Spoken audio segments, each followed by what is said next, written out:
Hello friends, Rebecca here, the Dragon Librarian from Farmington Community Library, and we're here again to talk about some more really awesome romance books. We've got Valentine's Day this week, and maybe you're in the mood to read something romantic, even if you're not really a fan of romance in real life.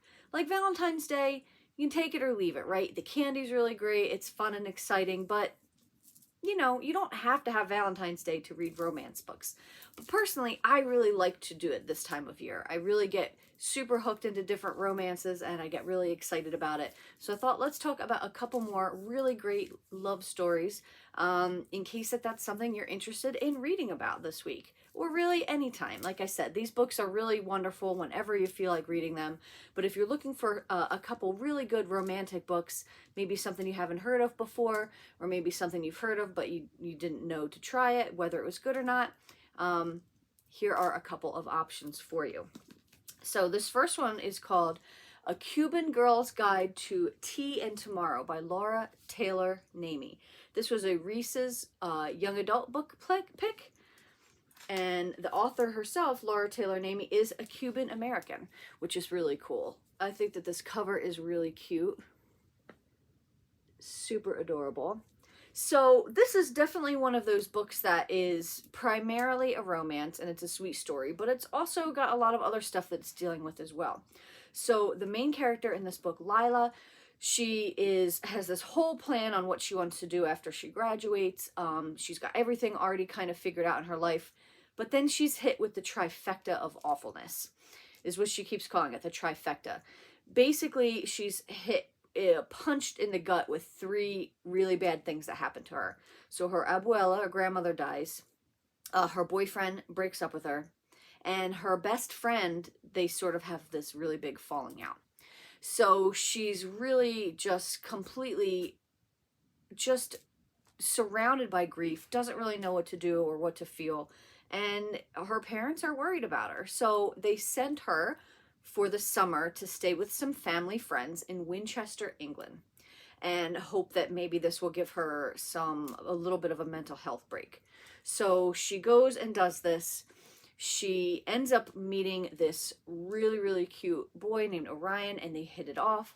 And he decides that he's got some issues too that he's dealing with, but he wants to really help get her back on her feet, and he wants to do that by showing her this like basically grand tour of Winchester, England. So it's a really cute story set mostly in England, and with him really just trying to get her back on her feet, help her feeling good again. Of course, there are feelings that develop, and she realizes that maybe there is more than just one path to happiness, right? Maybe even though her plans were derailed, she can also find some new happiness as well. So I really like that aspect of it. I love that it dealt with grief and all the, not just grief for a family member dying and grief for losing a boyfriend, but also grief about friendship. Because I think sometimes that's not really talked about enough in YA books, especially like what you go through when a really great friendship starts to fall apart. Because that's a certain kind of grief as well, right?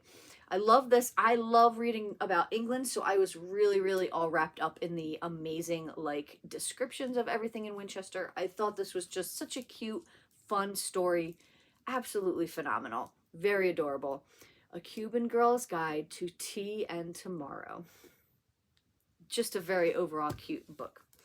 Now this next one is one I read years ago, and it always kind of stayed in my mind. I just really, really like it. It's a simple sort of book, but also really fantastic. Foolish Hearts by Emma Mills. I love Emma Mills' books. I feel like all of her books have these like really cute cover designs. This one is definitely my favorite though. It's super pretty. So this book is, first and foremost, it's just so hilarious. I have to say that is probably my favorite thing about this book. So the main character in this book, Claudia, manages to, by accident, overhear the breakup of the school's biggest couple, Iris and Paige. So they break up. They have this huge breakup, and Claudia, by accident, overhears this. Iris threatens to ruin her life forever if she tells anyone. And then Claudia and Iris are thrown together in this school production that they have to have.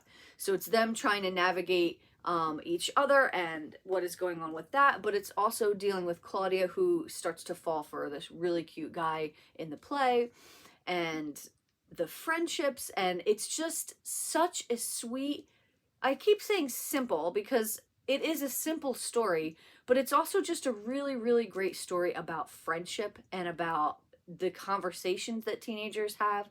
You know, this book really, and I don't really know how to explain it other than it really treats teens as if they're their own people, which is so great.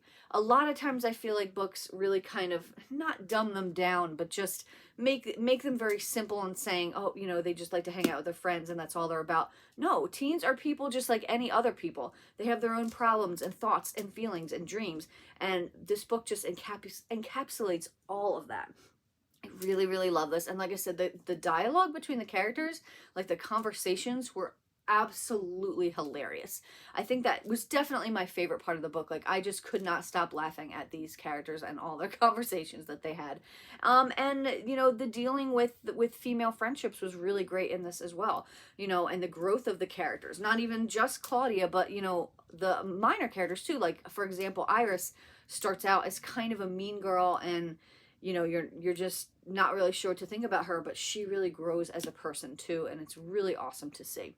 So if you're looking for just a really great school story, a romance, a group of people that become friends and some of them become something more, this is fantastic. Especially if you were a theater kid in high school, this is absolutely something you're going to be able to relate to and love. Foolish Hearts by Emma Mills. Well, that's what we've got for you guys today. I hope that both of these books bring something a little bit different to the table, to the romance genre. If they sound really interesting to you, please feel free to come and check them out from Farmington Community Library. And please also give this video a like. Thank you so much for watching, friends, and have a wonderful rest of the day.